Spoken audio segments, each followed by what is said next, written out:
Surgery होने वाली थी वैसे तो, लेकिन वो नहीं हुई क्योंकि वो दवा से ही उनको आराम मिल गया था, वो ठीक हो गए थे। सर जी को दुआ ही देना चाहूँगी कि खुश रहें वो, बस जब तक हो सके हम लोग उनकी दवा ले सकें। स्वागत है आप सभी दर्शकों का हमारे इस खास प्रोग्राम में। और दर्शकों, आप लोग सोच रहे होंगे इस वक्त मैं कहाँ मौजूद हूँ, क्योंकि मैं ये अच्छे से जान सकती हूँ कि मेरे पीछे का जो बैकग्राउंड है आपको लग रहा होगा ये तो किसी शॉप का है। जी हाँ, मैं किसी शॉप पे ही हूँ। ये खेड़ा खुर्द में हम मौजूद हैं अपने एक पेशेंट के यहाँ। दिल्ली में एक गाँव पड़ता है और अनीता जी से मिलने हम पहुँचे हैं, जानने कि वो कैसे हकीम साहब से जुड़ी हुई हैं, कौन कौन से नुस्खे वो हकीम साहब के अपनाती हैं, खुद का ख्याल और फैमिली का ख्याल वो कैसे रखती हैं हकीम साहब के नुस्खे अपना के। तो चलिए खास बातचीत करते हैं उनसे। बहुत बहुत स्वागत है मैम आपका। नमस्कार जी। मैम, आपकी उम्र कितनी है? आपके घर में कौन कौन है? मेरी उम्र 43 और मेरे 2 बेटे हैं, मेरे हस्बैंड हैं, मेरी ससुर मामी जी हैं और मेरे देवर हैं। एक देवर है जी। उनके 2 बेटे हैं, उनकी वाइफ है जी। आप हाउसवाइफ हैं या वर्किंग वुमेन हैं? वर्किंग जी। क्या काम करती हैं आप? मेरी शॉप है गारमेंट्स की। जी जी। कॉस्मेटिक और गारमेंट्स जी, ये मैं संभालती हूँ। हकीम साहब से कैसे जुड़ी आप? ये एक बार काफ़ी टाइम हो गया, 5 साल हो गए होंगे। तो मैंने टीवी पे प्रोग्राम देखा था सर का। फिर उसके बाद मैंने अपने बेटे के लिए, बड़े बेटे के लिए दवा मंगाई थी सर से। कौन सी दवा? P care. तो उसको मैंने 1 साल तक काफ़ी अच्छा, उसको बहुत रिलीफ मिला है अभी तक। क्या दिक्कत थी बेटे को? फिस्टुला की प्रॉब्लम थी जी। बच्चे की उम्र? 21। तो अभी कैसे हैं वो? ठीक हैं, बेहतर हैं जी। अभी मतलब लास्ट डे उनको सर्जरी होने वाली थी वैसे तो, लेकिन वो नहीं हुई क्योंकि वो दवा से ही उनको आराम मिल गया था, वो ठीक हो गए थे। और कोई भी इस्तेमाल करता है हकीम साहब के नुस्खे आपके घर में? मैं खुद करती हूँ जी, अपने बच्चों पर। और मेरे हस्बैंड ले रहे हैं, उनको सर गोंद बताते हैं, काला गोंद, वो मैं अपने हस्बैंड को दे रही हूँ जी जी। बेटे को भी दिया है मैंने, एस केयर दिया था, उसको बैक प्रॉब्लम थी, वो भी ठीक है वो। तो हकीम साहब से जुड़ के आपको क्या लगता है कि एक सही ट्रीटमेंट आप फॉलो कर रही हैं? तभी मैं क्योंकि मैंने ले रही हैं, बाकी जगह से मैंने बंद किया हुआ है, कहीं से भी मैं ट्रीटमेंट नहीं लेती हूँ ज़्यादा। मैं सर के ही नुस्खे अपनाती हूँ जी। एक वो सर चूरन बताते हैं, वो भी मैंने बनाया था, घर पे ही बनाया? हाँ जी जी जी। फिर वो भी मैंने अपने हस्बैंड को काफ़ी दिया था, मैंने भी लिया था। मैं भूपेंद्र कुमार, मेरा अपना गारमेंट्स का काम है। हकीम साहब से मैं मिसिज़ टीवी देखती थी, मिसिज़ टीवी देख के उन्होंने उनके कार्यक्रम देखे, फिर वहाँ से कुछ दवाइयाँ मंगाई बेटे के लिए। तो वहाँ की दवाइयों से उन्हें बहुत फ़र्क पड़ा बेटे को, तो उन्होंने फिर अपने लिए भी दवाई मंगाई। तो इलाज इतना अच्छा लगा कि यूनानी का कि हमें पसंद आने लग गया। हम दूसरों को बताते थे कि भाई इस यूनानी से तो बहुत फ़र्क पड़ता है, और दवाइयों से अच्छा यूनानी यूज़ करो, इसके साइड इफ़ेक्ट भी नहीं है।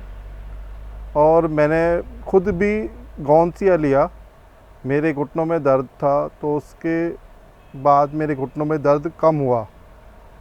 अभी है दर्द, लेकिन कम होता जा रहा है मेरा दर्द पहले से, और अब उम्मीद है कि मेरा दर्द बिल्कुल चला जाएगा। बेटे को पाइल्स की दिक्कत थी, तो उनको भी वहाँ से दवाई मंगाई मैडम ने, तो उनको ठीक हो गया था, 3 साल पहले ठीक हो गया था। लेकिन बच्चे मानते नहीं है ना, तो बाहर की चीज़ें खा लेते हैं, तो दोबारा ऐसी दिक्कत आई, तो मैंने कहा भी ये बाहर की चीज़ें बंद करो और दवाइयाँ फिर दोबारा शुरू करो, इसको दिक्कत है तो मैंने दोबारा दवाइयाँ उसकी दोबारा मंगाई हैं, फिर ठीक हो जाएगा। पी केयर दवाई मंगाई थी हमने वहाँ हकीम साहब से, तो उन्होंने पी केयर को सजेस्ट किया था कि पी केयर को दो और इसका बिल्कुल ठीक हो जाएंगे।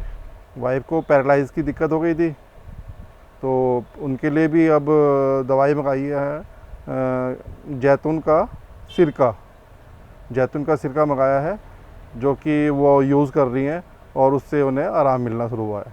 हकीम साहब से जुड़ के समझ लो एक तरह से हमारे लिए भगवान, मतलब मनुष्य, हमारे जो भी जितने भी इंसानियत होती है ना, जो वो अपना फ़र्ज निभा रहे हैं कि वो सबको ठीक करें इस भारत देश में, इस दुनिया में, वो ठीक कर दें सबको, बस उनकी यही सोच है। वो सबको ठीक करते रहें और सब उनको दुआ देते रहें कि हकीम साहब हमारे लिए भगवान है। कितने टाइम हो गया आपको हकीम साहब से जुड़े हुए? 5 साल। 5 साल हो गया है। और आपके बेटे को जो परेशानी थी वो कितने वक्त पुरानी थी? तभी हमें पता लगा था, 5 साल हो गए। 5 साल हो गए हैं। अब बेटा आपका ठीक है। तो मैम, जिस तरीके से हम देखते हैं कि लोग क्या यूनानी और घरेलू नुस्खे बहुत देर में जाके अपनाते हैं, क्योंकि सबके मन में एक थॉट होता है कि एक तो ये बहुत लंबे वक्त तक चलती हैं और बहुत धीरे धीरे करके आराम पहुंचाती है। तो आपको ये विश्वास कैसे हुआ जब आपने पहली बार प्रोग्राम देखा? तो आपको ये कैसे लगा कि अब मुझे ये ट्रीटमेंट फॉलो करना चाहिए? सर के बताने से ही मुझे यकीन हो गया था कि जिस तरीके से वो बताते हैं ना, घर के ही घरेलू नुस्खे बताते हैं। वो कहते हैं कि दवाइयाँ क्या, सारी दवाइयाँ घर में ही मिल जाती हैं, किचन में। वो यही कहते हैं। तो मैंने सबसे पहले उनके घरेलू नुस्खे ही अपनाए थे। उसके बाद से फिर मैंने दिक्कत होती है, घरेलू नुस्खे हर कोई नहीं बनाते हैं, तो दवा सर से मंगा लेते थे हम लोग जी। तो मेरे को आराम मिला है, मेरे बेटे को आराम मिला। कितने वक्त में आपको आराम लगना शुरू हुआ? जब आपके बेटे को ये परेशानी थी, आपने दवाई मंगवाई, तो वो वक्त कितना था? हफ्ता भर, 15 दिन? 15 से 20 दिन। 15 से 20 दिन में हाँ। उनको फ़ायदा मिला। हाँ जी। तो हकीम साहब, अब ये इंटरव्यू आपका सुन रहे हैं और आपकी, जैसा कि हमारे इंटरव्यू से पहले बात हुई थी कि कभी आपकी उनसे बातचीत नहीं हो पाई है, तो आप उनको कोई मैसेज देना चाहेंगी? जी बिल्कुल, मैं सर के लिए दुआ करना चाहूँगी, क्योंकि मैं उनसे बहुत ज़्यादा वो हूँ खुश कि वो इतनी अच्छी दवाइयाँ बताते हैं, और सबसे बड़ी बात है वो घरेलू नुस्खे बताते हैं जो नहीं अफोर्ड कर सकते, उनके लिए भी। जी जी। और सर जी को दुआ ही देना चाहूँगी कि खुश रहें वो, बस बहुत और सही सलामत रहें, जब तक हो सके हम लोग उनकी दवा ले सकें। हमारे भी बेस्ट विशेज़ हैं मैम आपके लिए, आपके परिवार के लिए, कि आप लोग ऐसे ही हमारे साथ जुड़े रहें, ऐसे ही सेहतमंद रहें।